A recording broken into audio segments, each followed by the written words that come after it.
ഈ ആഭ്യന്തര വകുപ്പിലും പോലീസിലും ഈ ക്രിമിനൽ വൽക്കരണമെന്ന് പറയുന്നത് ഓഫീസർമാരുടെ എന്താ പറയുക സ്വന്തമായുള്ള താല്പര്യങ്ങൾക്ക് വേണ്ടി എന്ത് രീതിയിലും കാര്യങ്ങളെ വളച്ചൊടിക്കുന്ന ഒരവസ്ഥയും അതുപോലെ തന്നെ നീതി നിഷേധങ്ങളും ഒക്കെ പെരുകുന്നു എന്നാണ് നമ്മൾ മനസ്സിലാക്കുന്നത്. എന്താണ് സാർ ഈ ഒരു വിഷയത്തിലെ സത്യാവസ്ഥ എന്താണ്? യഥാർത്ഥത്തില് ഇതിനു മുമ്പ് തന്നെ പൊതുജനങ്ങൾക്കിടയിൽ ഇത്തരം വിഷയങ്ങൾ ചർച്ച ചെയ്യപ്പെട്ട വിഷയങ്ങൾ തന്നെയാണ് ഇതെല്ലാം തന്നെ.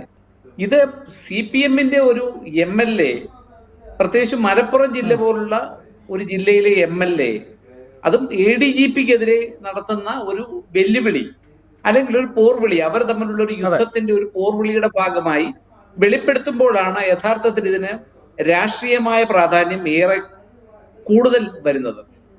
യഥാർത്ഥത്തിൽ വടക്കേ ഇന്ത്യൻ സംസ്ഥാനങ്ങളെ വെല്ലുന്ന ഒരു അതായത് ലോ ആൻഡ് ഓർഡർ പോസ്റ്റിൽ ഒരിക്കലും ഇരുത്താൻ പറ്റാത്ത ഒരുപാട് നടപടികൾക്ക് വിധേയരായിട്ടുള്ള ഉദ്യോഗസ്ഥന്മാരെയാണ് ക്രമസമാധാന പാലന ചുമതലയിൽ കഴിഞ്ഞ ഒരു ഒന്നാം പിണറായി സർക്കാരിന്റെ കാലത്ത് തന്നെ തന്ത്രപ്രധാനമായ പോസ്റ്റുകളിലേക്ക് പ്രതിഷ്ഠിക്കപ്പെട്ടത് എന്നുള്ളതാണ് ഇതിന്റെ ഏറ്റവും വലിയ യാഥാർത്ഥ്യം. പിന്നെ ഇതിപ്പോ PV അൻവർ വെളിപ്പെടുത്തി എന്നുള്ളത് ഇപ്പോഴത്തെ സാഹചര്യത്തിൽ, കാരണം PV അൻവറിന് ഇതൊക്കെ നേരത്തെ തന്നെ അറിയാം. PV അൻവർ ഇത് ഇന്ന് കണ്ടുപിടിച്ച് വെളിപ്പെടുത്തിയ ഒരു സംഗതിയൊന്നും അല്ല ഇത്. PV അൻവറിന് വളരെ മുമ്പ് തന്നെ അറിയാം കേരളത്തിലെ കഴിഞ്ഞ ആ 7 വർഷക്കാലമായി ഈ കേരളത്തിൽ നടക്കുന്നത് എന്താണ് എന്നുള്ളത് PV അൻവറിന് വ്യക്തമായി അറിയാവുന്ന ആളാണ് PV അൻവർ. PV അൻവർ ഇപ്പൊ ഈ കേസിലെ പ്രധാനപ്പെട്ട ആരോപണ വിധേയനായിട്ടുള്ള SP സുജിത് ദാസ് മലപ്പുറത്തിരിക്കുന്ന സമയത്ത് താനൂരിലെ ഒരു കസ്റ്റഡി കൊലപാതക കേസിനകത്ത് പ്രതിയാക്കപ്പെടേണ്ട ആളായിരുന്നു ഈ SP. അപ്പൊ അത്തരത്തിലുള്ള പിന്നെ ഇപ്പോൾ ഇത് വെളിപ്പെടുത്തുന്നതിന് പിന്നിൽ ഇത് പോര് കടുക്കുന്നു, അല്ലെങ്കിൽ ഈ പോരിന്റെ വ്യത്യസ്തമായ മാനങ്ങൾ കൈവരുന്നു എന്നുള്ളതാണ് യഥാർത്ഥത്തിൽ ഇപ്പോഴത്തെ ഈ PV അൻവറിന്റെ വെളിപ്പെടുത്തലിന്റെ രാഷ്ട്രീയ പ്രാധാന്യം അത് തന്നെയാണ്. സാർ, അവിടെ ഒരു സംശയം എന്ന് പറയുന്നത് ഈ PV അൻവറിന് കൃത്യമായ ചില ലക്ഷ്യങ്ങളുണ്ടോ? സാർ പറഞ്ഞതുപോലെ ഈ PV അൻവറിന് അറിയാത്ത കാര്യമൊന്നുമല്ല ഈ കേരളത്തിലെ ഈ പോലീസ് സേനയിൽ നടക്കുന്ന മാഫിയ വൽക്കരണങ്ങളും അതിനെ എങ്ങനെയാണ് ഉപയോഗിക്കുന്നത് എന്നതൊക്കെ കൃത്യമായിട്ട് അദ്ദേഹത്തിന് ഈ 7 വർഷക്കാലമായിട്ട് അദ്ദേഹത്തിന് കൃത്യമായിട്ട് അറിയാം. പക്ഷേ അദ്ദേഹം ഇപ്പോഴൊരു പ്രതികരണവുമായി രംഗത്തെത്തുന്നു. അതുപോലെ തന്നെ സുജിത് ദാസിനെതിരെയും ADGP MR അജിത് കുമാറിനെതിരെയും മുഖ്യമന്ത്രിയുടെ പൊളിറ്റിക്കൽ സെക്രട്ടറി P ശശി, ആ പൊളിറ്റിക്കൽ സെക്രട്ടറി P ശശിക്കെതിരെ കൃത്യമായ രീതിയിലുള്ള അമ്പുകൾ തൊടുത്തുവിടുന്നു എന്ന് തന്നെയാണ് നമ്മൾ കാണുന്നത്. കാരണം P ശശിയുമായി ബന്ധപ്പെട്ട് EK നായനാരുടെ കാലഘട്ടത്തിൽ നടന്ന പല കാര്യങ്ങളും, ഐസ്ക്രീം കേസിൽ കുഞ്ഞാലിക്കുട്ടിയെ രക്ഷപ്പെടുത്തിയത് ഈ P ശശിയാണ് എന്നുള്ള തരത്തിലുള്ള കാര്യങ്ങളും, അതിനുശേഷം അദ്ദേഹം ഒരു ലൈംഗിക ആരോപണ കേസിൽ പാർട്ടിക്ക് പുറത്തു പോവുകയും പിന്നീട് അദ്ദേഹത്തെ മുഖ്യമന്ത്രി ഏറ്റവും വലിയ സ്ഥാനത്തേക്ക് അദ്ദേഹം ഈ പുത്തലത്ത് ദിനേശനെ മാറ്റിക്കൊണ്ട് P ശശിയെ കൊണ്ടുവരുന്ന കാഴ്ചയും ഒക്കെ കണ്ടു. ഈ P ശശി വന്നതിന് ശേഷമാണ് ADGP MR അജിത് കുമാർ വളരെ വലിയ ശക്തനായി മാറുന്നതും. അപ്പോൾ ഇതൊക്കെ അറിയാവുന്ന PV അൻവർ ഇത്തരത്തിലൊരു കാര്യം വെളിപ്പെടുത്തുമ്പോൾ അതിന് പിന്നിലുള്ള ലക്ഷ്യം നല്ലത്, അല്ലെങ്കിൽ ഈ പോലീസ് സേനയെ മൊത്തം അങ്ങ് ശുദ്ധീകരിച്ച് കളയാമെന്നുള്ള ലക്ഷ്യമാണ് എന്ന് അങ്ങേക്ക് തോന്നുന്നുണ്ടോ? ഒരിക്കലുമല്ല. PV അൻവറിന്റെ ഇപ്പോഴത്തെ ഈ പടപ്പുറപ്പാട് പോലീസ് സേനയെ നവീകരിക്കാനോ ശുദ്ധീകരിക്കാനോ അല്ല, ഈ പോലീസിലെ ക്രിമിനലുകളായിട്ടുള്ള ഉദ്യോഗസ്ഥന്മാരെ കൂച്ചുവിലങ്ങിടാൻ വേണ്ടിയല്ല. ഇത് CPM-ലെ തന്നെ ഒരു വിഭാഗത്തിന്റെ, ഇപ്പം മലപ്പുറത്ത് ജില്ലയിലെ സ്ഥിതി PV അൻവറിന്റെ കയ്യിലല്ല പോലീസെങ്കിൽ കേരളത്തിലെ മറ്റു 13 ജില്ലയിലെയും സാഹചര്യം ഇത് തന്നെയാണ്. ഇപ്പൊ തിരുവനന്തപുരത്തോ കണ്ണൂരോ ഒഴികെയുള്ള മറ്റ് ജില്ലകളിലെല്ലാം പാർട്ടിക്കോ അവിടുത്തെ MLA-മാർക്കോ അവിടുത്തെ ജനപ്രതിനിധികൾക്കോ പോലീസിൽ യാതൊരു നിയന്ത്രണവുമില്ല. നമുക്കതിന് ഏറ്റവും മുൻപ് ഈ കഴിഞ്ഞ 7 വർഷക്കാലത്തെ കസ്റ്റഡി മർദ്ദന കൊലപാതകങ്ങൾ തന്നെ പരിശോധിച്ചാൽ മതി. മണിയാശാന്റെ ജില്ലയാണ് ഇടുക്കി ജില്ല. ഇടുക്കി ജില്ലയിലെ പീരുമേട് എന്ന് പറയുന്ന ഒരു സ്ഥലത്ത് രാജ്കുമാർ എന്ന് പറയുന്ന ഒരാളെ മൃഗീയമായി ഉരുട്ടി കൊലപ്പെടുത്തി. ആ കൊലപാതക കേസിനകത്തിലെ പ്രതികളായ പോലീസ് ഉദ്യോഗസ്ഥന്മാരുടെ ഇന്നത്തെ സാഹചര്യം എന്താണ്? അവരൊക്കെ ജാമ്യം കിട്ടി, അവരൊക്കെ പുറത്തിറങ്ങിയില്ലേ? അതുപോലെ തന്നെ എറണാകുളത്ത് നമ്മുടെ വ്യവസായ മന്ത്രിയുടെ അല്ലെങ്കിൽ മന്ത്രി P രാജീവിന്റെ ജില്ലയില് ഉണ്ടായിട്ടുള്ള സംഭവം നോക്കണം. അവിടെ വാരാപ്പുഴ എന്ന് പറയുന്ന സ്ഥലത്ത് ഇതുപോലെ ഈ മലപ്പുറത്തെ ഡാൻസ് ഓഫ് സംഘം ഉണ്ടെങ്കിൽ അവിടെ അന്ന് വേറൊരു സംഘം ഉണ്ടായിരുന്നു. അവിടുത്തെ AV ജോർജിന്റെ നേതൃത്വത്തിലുള്ള ഒരു സംഘം, ഒരു കിരാത സംഘം, പോലീസിലെ ഏറ്റവും നീചന്മാരെയും കാപാലികന്മാരെയും കൂട്ടിച്ചേർത്തുണ്ടാക്കിയ ആ ഡാൻസ്, അവിടുത്തെ മലബാറിലെ ഡാൻസ് ഓഫ് സംഘത്തെ പോലെ തന്നെ അന്ന് എറണാകുളം റേഞ്ചിലുണ്ടായിരുന്ന ഒരു സംഘം ഉണ്ടായിരുന്നു. ആ സംഘം ഒരു പേര് മാറി പിണറായി സർക്കാരിന്റെ കാലത്ത് ഒരാളെ പിടിച്ചുകൊണ്ടുപോയി വളരെ നിഷ്ഠൂരമായി, വളരെ മൃഗീയമായി.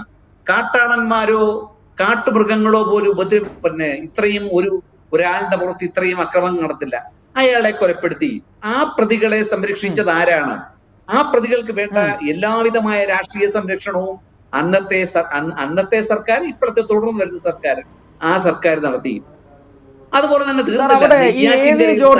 എ വി ജോർജിനെതിരായിക്കൊണ്ട്, അതായത് വരാപ്പുഴ കേസിൽ എ വി ജോർജിനെതിരായിക്കൊണ്ട് വളരെ വലിയ ആരോപണങ്ങൾ ഉയരുകയും, പക്ഷേ ആ SP എന്താണ് ഒരു നടപടി പോലും എടുക്കാതെ പിന്നീട് കോഴിക്കോട് കമ്മീഷണറായി നിയമിക്കുന്ന ഒരു കാഴ്ചയാണ് നമ്മൾ കണ്ടത്. ഇത്തരത്തിൽ എന്ത് ചെയ്തു കഴിഞ്ഞാലും അവരെ സംരക്ഷിക്കുന്ന ഒരു പ്രബല വിഭാഗം ഈ ആഭ്യന്തര വകുപ്പിനെ കൈയടക്കിയിരിക്കുന്നു എന്നുള്ളത് തന്നെയാണ് നമ്മൾ മനസ്സിലാക്കേണ്ടത്, അല്ലേ സർ? തീർച്ചയായിട്ടും. കാരണം ഇത് കൈയടക്കി ഇത് സകല നിയന്ത്രണങ്ങളിൽ ലംഘിച്ചുകൊണ്ട് മുന്നോട്ട് പോകുമ്പോൾ ഈ PV അൻവറിന് അടക്കമുള്ള ആളുകൾക്ക്, ജനപ്രതിനിധികൾക്ക്, അല്ലെങ്കിൽ മറ്റ് CPM നേതാക്കന്മാർക്ക് അടുത്ത പൊതു തെരഞ്ഞെടുപ്പിൽ ഇറങ്ങി ജനങ്ങളോട് വോട്ട് ചോദിക്കാൻ പറ്റില്ല. തിരുവനന്തപുരം ജില്ലയിലെ സ്ഥിതി എടുക്കാം. തിരുവനന്തപുരം ജില്ലയിലെ നെയ്യാറ്റിൻകരയിലെ സനഡ് എന്ന് പറയുന്ന ഒരു ചെറുപ്പക്കാരനെ പിടിച്ചുകൊണ്ടുപോയി വളരെ മൃഗീയമായി കൊലപ്പെടുത്തി. നമ്മുടെ UDF കാലഘട്ടത്തിൽ ഇതൊക്കെ കണ്ടിട്ടുണ്ട്. UDF കാലഘട്ടത്തിൽ സമ്പത്ത് കസ്റ്റഡി മർദ്ദന കേസ് ഉണ്ടായി. ആ സമ്പത്ത് കസ്റ്റഡി മർദ്ദന കേസ് ഉണ്ടായപ്പോൾ അന്നത്തെ ഏറ്റവും കൂടുതൽ കസ്റ്റഡി മർദ്ദനത്തിനും ഇപ്പൊ ഉദാഹരണം പറഞ്ഞ ഇപ്പോഴത്തെ മുഖ്യമന്ത്രി ഈ സംഘങ്ങളെ മുഴുവൻ ഊട്ടി പരിപാലിപ്പിക്കുന്ന മുഖ്യമന്ത്രി തന്നെ ഒരുപാട് പോലീസ് മർദ്ദനങ്ങൾക്കും പോലീസ് തേർവാഴ്ചകൾക്കും വിധേയനായി വർഷങ്ങളോളം ചികിത്സ നടത്തിയിട്ടുള്ള ഒരാളാണ്. ആ പിണറായി വിജയൻ അധികാരത്തിൽ വന്നപ്പോഴാണ് ഇത്തരത്തിലുള്ള കിരാതമായ നടപടികൾ പോലീസിന്റെ കാലഘട്ടത്തിലെ ഏറ്റവും മോശപ്പെട്ട കാലഘട്ടമാണിത്. പിന്നെ ഇതിനകത്ത് പറഞ്ഞു കഴിഞ്ഞാൽ പാർട്ടിക്കാരെ, എന്റെ ജില്ലയിലെ ഒരു ഉദാഹരണം പറയാം. പത്തനംതിട്ട ജില്ലയിലെ SFIയുടെ പത്തനംതിട്ട ജില്ലാ പ്രസിഡന്റ് ആയിരുന്ന ഒരു ചെറുപ്പക്കാരൻ, ആ ചെറുപ്പക്കാരനെ അന്നത്തെ UDFന്റെ അന്നത്തെ ഇവിടുത്തെ ഒരു മന്ത്രിയുടെ ഗുണ്ടയായി അറിയപ്പെടുന്ന ഒരു പോലീസ് ഉദ്യോഗസ്ഥൻ ഉണ്ടായിരുന്നു, ഒരു മധുബാബു, അന്നത്തെ സർക്കിൾ ഇൻസ്പെക്ടർ. അയാൾ വീട്ടിൽ കയറി അർദ്ധരാത്രി പിടിച്ചുകൊണ്ടുപോയി പെപ്പർ സ്പ്രേ കണ്ണിലടിച്ച് ആ ചെറുപ്പക്കാരൻ SFIയുടെ ജില്ലാ പ്രസിഡന്റ് കർണകുടങ്ങളും അടിച്ചു പൊട്ടിച്ച് ഡയഫ്രം അടിച്ചു പൊട്ടിച്ചു. അയാൾ വർഷങ്ങളായിട്ട് ഇപ്പോഴും അയാൾ ചികിത്സയിലാണ്. ആ ഉദ്യോഗസ്ഥനെ അന്ന് അവിടുന്ന് മാറ്റാൻ ആ പോലീസ് സ്റ്റേഷന്റെ വാതിക്കൽ അന്ന് CPMന്റെ ജില്ലാ സെക്രട്ടറിയും ഏരിയ സെക്രട്ടറിയും ഒക്കെ ഉള്ള സമരത്തിൽ, അത് UDF കാലഘട്ടമാണ്. ആ UDF കാലഘട്ടത്തിലെ ആ സമരത്തിന് നേതൃത്വം കൊടുക്കാനും ഉദ്ഘാടനം ചെയ്യാൻ വന്നത് കോടിയേരി സഖാവാണ്. പക്ഷേ ഈ പിണറായി സർക്കാർ അധികാരത്തിൽ വന്നപ്പോൾ അയാളെ ഇപ്പോൾ പോസ്റ്റ് ചെയ്തിരിക്കുന്നത് ആലപ്പുഴ സബ് ഡിവിഷന്റെ ചുമതല കൊടുത്ത് പോസ്റ്റ് ചെയ്തു. പത്തനംതിട്ട ജില്ലയിലെ പാർട്ടിക്കാർ ഞെട്ടി. ഇത് എന്തൊരു വിരോധാഭാസമാണെന്ന് ചിന്തിക്കണം. അപ്പൊ അത്തരത്തിൽ പോലീസിൽ ഇപ്പോൾ നടക്കുന്നത്, അതായത് UDF കാലഘട്ടത്തിനെ പോലും വെല്ലുന്ന കിരാത വാഴ്ചയാണ് പോലീസിന്റെ. അപ്പൊ അതിനകത്തില് ഈ പറയുന്ന PV അൻവർ അല്ലെങ്കിൽ മറ്റുള്ളവർ പ്രതികരിക്കുമ്പോൾ അത് സതുദ്ദേശത്തോടെ അല്ല എങ്കിൽ പോലും, അത് ദുരുദ്ദേശപരമാണെങ്കിൽ പോലും സ്വാഭാവികമായിട്ടും അത് പ്രതികരിക്കുന്നതിനെ നമുക്ക് പൂർണ്ണമായും കണ്ണടച്ചിരുട്ടാക്കാൻ പറ്റില്ല. ഇതാണ് അതിന്റെ യാഥാർത്ഥ്യം. അതെ അതെ അതെ അതെ സർ, അത് പറയുന്ന സമയത്ത് പോലും നമ്മൾ ശ്രദ്ധിക്കേണ്ട വേറൊരു കാര്യം എന്ന് പറയുന്നത്, ഈ PV അൻവർ കൃത്യമായി ആഭ്യന്തര വകുപ്പിനെതിരെ വിരൽ ചൂണ്ടുന്നു. അതുപോലെ തന്നെ അതിന് തൊട്ടടുത്ത നിമിഷം തന്നെ KT ജലീൽ ഒരു ഫേസ്ബുക്ക് പോസ്റ്റുമായിട്ട് വരികയാണ്. ഇനി താൻ മത്സരിക്കുന്നില്ല, പകരം ഈ പോലീസ് സേനയിലെ ഉദ്യോഗസ്ഥരെ ശുദ്ധീകരിക്കാനുള്ള ഒരു വലിയ യജ്ഞത്തിന് ഞാൻ ഇറങ്ങുകയാണ് എന്ന് പറഞ്ഞുകൊണ്ട് KT ജലീലിൻ്റെ ഒരു പ്രതികരണം വന്നിരിക്കുന്നു. അതുപോലെ തന്നെ ഈ കൊടുവള്ളിയിലെ മുൻ MLA ആയിട്ടുള്ള കാരാട്ട് റസാഖ്, CPMന്റെ മുൻ MLA ആയിട്ടുള്ള കാരാട്ട് റസാഖ് ലീഗിൽ നിന്ന് CPMന്റെ പക്ഷത്തേക്ക് വരികയും CPM സീറ്റ് കൊടുക്കുകയൊക്കെ ചെയ്ത വ്യക്തിയാണ്. അവരും പറയുന്നു, ആ കാരാട്ട് റസാഖ് പറയുന്നത് ഈ P ശശിയുടെ, അതായത് CPMന്റെ സംസ്ഥാന കമ്മിറ്റി അംഗമായിട്ടുള്ള പിണറായി വിജയന്റെ പൊളിറ്റിക്കൽ സെക്രട്ടറി ആയിട്ടുള്ള P ശശിക്കെതിരായിക്കൊണ്ടുള്ള കൃത്യമായ ഒരു ആരോപണം ഈ കാരാട്ട് റസാഖ് ഉന്നയിക്കുന്നു എന്നുള്ളതാണ്. P ശശിയുടെ അഹങ്കാരവും ധാർഷ്ട്യവും സഹിക്കാൻ കഴിയില്ല. ഈ പി ശശി ഈ പോലീസ് തലപ്പത്തേക്ക്, അതായത് ഈ പൊളിറ്റിക്കൽ സെക്രട്ടറി സ്ഥാനത്തേക്ക് വന്നതോടുകൂടി പോലീസ് സേനയിലാകെ ഒരു പുഴുക്കുത്തുകളെ കൊണ്ട് നിറഞ്ഞിരിക്കുന്നു എന്ന തരത്തിലാണ് അദ്ദേഹം പ്രതികരിച്ചിരിക്കുന്നത്. അപ്പോൾ അത് മുഖ്യമന്ത്രിയിലേക്ക് കൂടിയുള്ള ഒരു ചൂണ്ടുവലകയല്ലേ ഈ കാണിക്കുന്നത് മൊത്തം? തീർച്ചയായിട്ടും ഇത് മുഖ്യമന്ത്രിയിലേക്ക് കൂടിയുള്ള വിരൽ ചൂണ്ടലാണ്. മുഖ്യമന്ത്രിയാണ് ഇതിനകത്തിൽ യഥാർത്ഥത്തിൽ മുഖ്യമന്ത്രിക്കെതിരെയുള്ള പടപ്പുറപ്പാടാണിത്. നമ്മൾ നോക്കുമ്പം PV അൻവർ ADGP-ക്കെതിരെ പത്രസമ്മേളനം നടത്തുന്നു, പഴയ മലപ്പുറം SP ഇപ്പോഴത്തെ പത്തനംതിട്ട SP-ക്കെതിരെ പത്രസമ്മേളനം നടത്തുന്നു. പക്ഷെങ്കിൽ ഇതിനകത്ത് CPM-ലെ തന്നെ ഒരു പ്രബലമായ വിഭാഗത്തിന്റെ പിന്തുണയുണ്ട്. അതിന്റെ ഭാഗമായിട്ടാണ് KT ജലീലാണെങ്കിലും കാരാട്ട് റസാഖാണെങ്കിലും മറ്റു പലരും ഇതിനകത്തിൽ പിന്നെ മലപ്പുറം ജില്ലയിലെ നേതാക്കന്മാർ ആദ്യം ഇതിനകത്തിൽ മുന്നിട്ടിറങ്ങി വെച്ചാൽ മലപ്പുറത്തിന്റെ ഒരു സമവാക്യം നമുക്കറിയാമല്ലോ. മലപ്പുറം ജില്ലയില് ഈ ജയിക്കണമെങ്കിൽ PV അൻവർ വേണം, നിലമ്പൂർ അവിടെ ജയിക്കണമെങ്കിൽ PV അൻവർ വേണം, പിന്നെ KT ജലീലില്ലാതെ ആ കോൺസ്റ്റിറ്റ്യുവൻസി ജയിക്കാൻ പറ്റില്ല, കാരാട്ട് റസാഖിനെ പോലുള്ളവരില്ലാതെ ആ കോൺസ്റ്റിറ്റ്യുവൻസി ജയിക്കാൻ പറ്റില്ല. അപ്പൊ മലപ്പുറം ജില്ലയിലെ നേതാക്കന്മാർ ഇതിനകത്തിൽ മുൻകൈ എടുത്ത് ആദ്യം ഇറങ്ങി തൊട്ടു പുറകാലെ പല ജില്ലയിലും ഈ നിലയ്ക്കാണ് പോകുന്നതെങ്കിൽ പുറകാലെ പല ജില്ലയിലും ഇതിന്റെ രാഷ്ട്രീയമായ ഭൂകമ്പങ്ങൾ ഉണ്ടാകും എന്നുള്ള കാര്യത്തിനകത്ത് യാതൊരു തർക്കവുമില്ല. കാരണം ഒരു പരിധി വരെ കേരള ഈ സർക്കാർ കഴിഞ്ഞ പിണറായി സർക്കാരാണെങ്കിലും ഇപ്പോഴത്തെ തുടർ സർക്കാരാണെങ്കിലും ഏറ്റവും കൂടുതൽ ആക്ഷേപം കേട്ടിട്ടുള്ളത്, ഏറ്റവും കൂടുതൽ ജനങ്ങളുടെ മുമ്പിൽ പരിഹാസ്യരായിട്ടുള്ളത്, ഏറ്റവും കൂടുതൽ വിമർശനങ്ങൾക്ക് പാത്രമായിട്ടുള്ളത് പോലീസിന്റെ നയങ്ങളാണ്. പോലീസാണ് യഥാർത്ഥത്തിൽ ഈ സർക്കാരിനെ ഇത്രയും ഒരു മോശപ്പെട്ട സ്ഥിതിയിലേക്ക് എത്തിച്ചത്.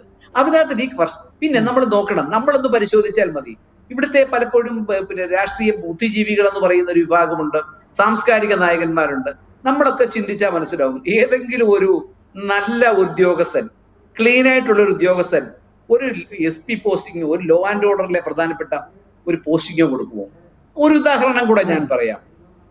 NG ശ്രീമോൻ എന്ന് പറയുന്ന ഒരു സർക്കിൾ ഇൻസ്പെക്ടർ, അയാൾ തൊടുപുഴ ഇരുന്ന സമയത്ത് അയാളുടെ പേരിൽ 21ഓളം ബഹുമാനപ്പെട്ട കേരള ഹൈക്കോടതി ഒരു പരാതിയുടെ അടിസ്ഥാനത്തിൽ കേരള ഹൈക്കോടതി വിധി പ്രകാരം ഒരു ഉയർന്ന IPS ഉദ്യോഗസ്ഥൻ ഈ വിഷയത്തെ പറ്റി പഠിച്ച് വളരെ വ്യക്തമായ 21ഓളം അയാൾക്കെതിരെയുള്ള പരാതികൾ സത്യസന്ധമാണെന്ന് കണ്ടെത്തി ഇയാളെ പിരിച്ചുവിടാൻ ശുപാർശ ചെയ്തു.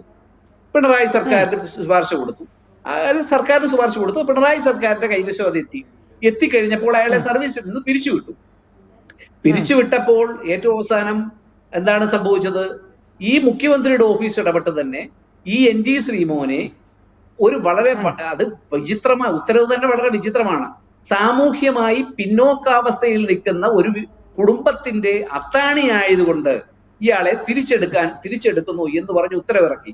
അപ്പൊ ഈ ശ്രീമോനെ പോലെയും മധുബാബുവിനെ പോലെയും ഒക്കെയുള്ള ഉദ്യോഗസ്ഥന്മാരാണ്, അല്ലെങ്കിൽ അതിനേക്കാൾ പിന്നെ നമുക്കറിയാം അടുത്ത സമയത്ത് കൊച്ചിയിൽ ഒരു പോലീസ് ഉദ്യോഗസ്ഥൻ കഴിഞ്ഞിടയ്ക്ക് കുറച്ച് വർഷങ്ങൾക്ക് മുമ്പ് റിട്ടയർ ചെയ്തു. നൊട്ടോറിയസ് ആയ ഒരു പോലീസ് ഓഫീസറാണ്.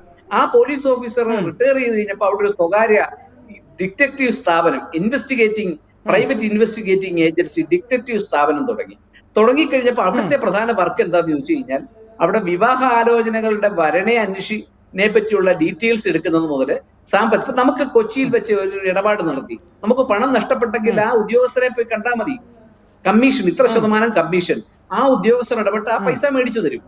ഇപ്പൊ ഒരാളെ തട്ടിക്കൊണ്ട് പോകണോ, ആ ഉദ്യോഗസ്ഥരെ പോയി കണ്ടാൽ മതി.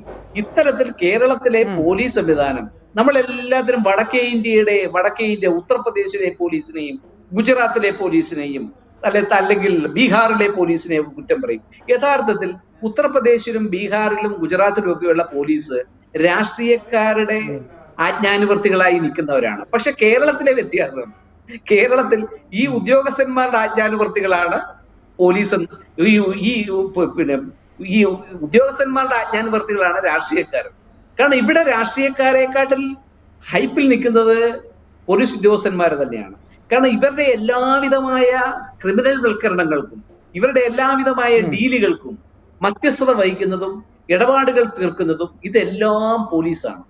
കേരള പോലീസിന്റെ മൊത്തത്തിലുള്ള ഇപ്പൊ ഞാൻ മുമ്പേ പറഞ്ഞ കസ്റ്റഡി മർദ്ദനം, ഇപ്പൊ വാരാപ്പുഴയാണെങ്കിലും പിന്നെ പുത്തൂർ ഷീലാവധ കേസിലെ പ്രതി എന്ന് സംശയിക്കപ്പെടുന്ന സമ്പത്തിനെ കൊണ്ട് തിരിച്ചു കൊന്ന കേസാണെങ്കിലും, അല്ലെങ്കിൽ പീരുമേട് രാജ്കുമാറിന്റെ കൊലപാതക കേസാണെങ്കിലും, ഇതെല്ലാം ഞാൻ ഈ പറയുന്നതെല്ലാം പോലീസ് കസ്റ്റഡിയിൽ വെച്ച് ഹാർട്ട് അറ്റാക്കിൽ മരിച്ചവരല്ല, അത് മനസ്സിലാക്കണം. പോലീസ് കസ്റ്റഡിയിൽ പോലീസിന്റെ ബ്രൂട്ടലായ മർദ്ദനത്തിനിരയായി മരിച്ചവരാണ്. പിന്നെ താനൂര് ഞാൻ ചോദിക്കട്ടെ, ഇപ്പൊ ഇത്രയും ബഹളം വെക്കുന്ന PV അൻവർ താനൂർ കസ്റ്റഡി കൊലപാതകം ഉണ്ടായപ്പോൾ ഇത്രയും ആർജവം കാണിച്ചിരുന്നെങ്കിൽ ഇത്രയും പ്രശ്നം ഉണ്ടാകുമായിരുന്നു. അന്ന് ഈ PV അൻവറിന് ഇവിടെ പോയി, അന്ന് PV അൻവർ അന്ന് ഈ SP ക്കെതിരെ വേണമെങ്കിൽ അന്നും ഇതൊക്കെ ഉണ്ടല്ലോ, ഈ തെളിവുകളെല്ലാം ഉണ്ടല്ലോ. അല്ലെങ്കിൽ PV അൻവറിനെ പോലുള്ള ഒരാൾ വിചാരിച്ചാൽ ഇത്തരത്തിലുള്ള തെളിവുകൾ സംഘടിപ്പിക്കാൻ പറ്റുമല്ലോ. ഇത് ഇന്നോ ഇന്നലെയോ അങ്ങാടിപ്പാട്ടായ കാര്യമല്ലല്ലോ, ഇത് നേരത്തെ മുതൽ തന്നെ അങ്ങാടിപ്പാട്ടായ കാര്യങ്ങളല്ലേ. പക്ഷെ PV അൻവറിന്റെ എന്താ പറ്റിയത്? PV അൻവറിന്റെ കയ്യിൽ നിന്നൊക്കെ ബഹുദൂരം പോലീസ് മുന്നോട്ട് പോയി. PV അൻവറിനെക്കാട്ടി വലിയ അധോലോകം PV അൻവർ ഇത്രയും. സാർ, അവിടെ ശ്രദ്ധിക്കേണ്ട ഒരു പ്രധാനപ്പെട്ട കാര്യം, സാർ ശ്രദ്ധിച്ചോ എന്ന് എനിക്കറിയില്ല. കാര്യം ഈ ADGP അനിൽകുമാറുമായി ബന്ധപ്പെട്ടൊക്കെ ഈ ഒരു കാര്യം ഉയർന്നു വന്നത്, സുജിത് ദാസുമായി ബന്ധപ്പെട്ട് ഉയർന്നു വന്ന ഒരു പ്രധാനപ്പെട്ട കാര്യം, ഈ സ്വർണ്ണക്കടത്ത് കേസിൽ ഇവർക്ക് പങ്കുണ്ട്. അതായത് സുജിത് ദാസിന്റെ അദ്ദേഹം പണ്ട് വർക്ക് ചെയ്തിരുന്ന കസ്റ്റംസ് ബന്ധം ഉപയോഗിച്ചുകൊണ്ട് ഈ കടന്നു വരുന്ന, അതായത് എയർപോർട്ടിലൂടെ കടന്നു വരുന്ന സ്വർണം ആ കസ്റ്റംസുകാർ അതേപോലെ തന്നെ കടത്തിവിടുകയും ആ ഒരു വിവരം സുജിത് ദാസിന് കൈമാറുകയും അത് പിന്നീട് സുജിത് ദാസിന്റെ സംഘത്തിലുള്ള ടീമുകൾ പോലീസുകാരെ ഉപയോഗിച്ചുകൊണ്ട് തന്നെ അതെടുക്കുകയും അത് വേറൊരു രീതിയിൽ കൈകാര്യം ചെയ്ത് കാശുണ്ടാക്കുകയും ചെയ്യുന്നു എന്നുള്ള ഞെട്ടിക്കുന്ന ഒരു ആരോപണം കൂടെ ഇതിന്റെ പുറകിൽ വന്നിട്ടുണ്ട്. അപ്പോൾ ഈ കൊടുവള്ളിയിലും അതുപോലെ തന്നെ മറ്റു പല സ്ഥലങ്ങളിലുമൊക്കെ തന്നെയാണ് ഈ സ്വർണം കടത്തുമായി ബന്ധപ്പെട്ട പല ആളുകളും നിലനിൽക്കുന്നത്. കണ്ണൂർ ഗ്യാങ്ങും കൊടുവള്ളി ഗ്യാങ്ങും ഒക്കെയാണ് ഏറ്റവും പ്രധാനമായി നിൽക്കുന്ന ഗ്യാങ്ങുകൾ എന്ന് പറയുന്നത്. അപ്പോൾ ഇവർക്ക് ഇതൊരു വലിയ തലവേദനയായി മാറിയിരിക്കുന്നു എന്നുള്ളത് കൂടെ ഇതിന്റെ പുറകിലുണ്ടോ സർ? അങ്ങനെ സംശയിക്കണോ സർ? ഈ പിന്നെ മലബാർ മേഖലയിലെ എയർപോർട്ടുകൾ കേന്ദ്രീകരിച്ച് സ്വർണ്ണക്കടത്ത് നടത്തുന്നു എന്നുള്ളത് കേന്ദ്രത്തിന്റെ ഇന്റലിജൻസ് റിപ്പോർട്ടുകളുള്ളതാണ്, സംസ്ഥാന സർക്കാരിന്റെ ഇന്റലിജൻസ് റിപ്പോർട്ടുകളുള്ളതാണ്. പക്ഷെ ഇവിടെ പ്രശ്നം അതല്ല. ഇവിടെ ഈ സാർ സൂചിപ്പിച്ച പോലെ തന്നെ ഇവിടെ സത്യത്തിൽ ഈ എയർപോർട്ടിലെ ഗ്രീൻ ചാനൽ അടക്കം എയർപോർട്ടിലെ കസ്റ്റംസിലെ ഉദ്യോഗസ്ഥന്മാരെ സ്വാധീനിച്ച് പുറത്തു വരുന്ന സ്വർണമാണ് എന്ത് ചെയ്യപ്പെടുന്നത്? ഈ ഈ PV അൻവർ പറഞ്ഞതിലെ ഏറ്റവും സത്യസന്ധമായ വസ്തുത അത് തന്നെയാണ്. യഥാർത്ഥത്തിൽ ഈ വിവാദം ചെന്ന സത്യസന്ധനായ ഒരു ഉദ്യോഗസ്ഥൻ, CBIയുടെ ഒരു ഉദ്യോഗസ്ഥൻ അന്വേഷിച്ചാൽ കേരളം ഞെട്ടും. പക്ഷെ PV അൻവറിന്റെ വെളിപ്പെടുത്തലുകൊണ്ട് കേരളം ഞെട്ടില്ല. സത്യസന്ധനായ ഒരു ഉദ്യോഗസ്ഥൻ ഈ വിഷയത്തെ സംബന്ധിച്ച് ഈ പിന്നെ ഡാൻസാർ സംഘത്തെ വെച്ച്, കാരണം നമ്മുടെ ഗ്രീൻ ചാനൽ വഴിയും എയർപോർട്ടിൽ വന്നിറങ്ങുന്ന ആളുകളുടെ വഴിയും എങ്ങനെയാണ് സ്വർണം കടത്തുന്നത്? അപ്പൊ അവർ ഒരു വലിയ സെക്യൂരിറ്റി ചെക്കിങ് കഴിഞ്ഞ് പുറത്തിറങ്ങുന്ന സ്വർണം, ഒരു 20 കിലോ സ്വർണം പിടിച്ചാൽ 5 കിലോ പോലും റെക്കോർഡിൽ വരത്തില്ല.